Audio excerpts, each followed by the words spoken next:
Department of Transportation o DOTR ng 300 million pesos na pondo para sa bagong shelter port sa Pag-asa Island sa West Philippine Sea. Kabilang ang Pag-asa Island Sheltered Port Project sa Maritime Infrastructure Program ng DOTR sa ilalim ng resolusyon ng 2025 budget. Ayon yan kay House Committee on Appropriation Vice Chairperson at Makati City Representative Luis Campos Jr.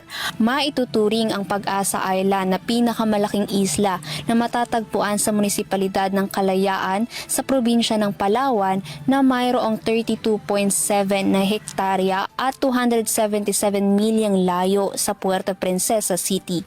Ayon pa kay Campos, ang 300 million pesos ang bubuo sa 2.6 billion pesos na kabuuang pondo para sa bagong proyektong pang-infrastruktura sa Kalayaan Island Group. Matatandaan nung nakaraang taon ang pagbisita ni House Speaker Ferdinand Martin Romualdez sa Pag-asa at nangakong isasaayos ang buong Kalayaan Island Group dahil sa potensyal na mag-isang tourist destination ang nasabing lugar.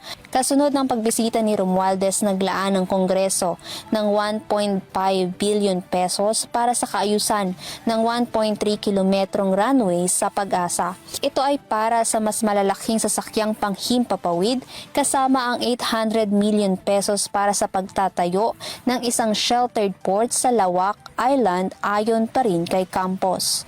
Para sa EuroTV News, ako si Abby Cacayon, sumasaludo sa bawat Pilipino.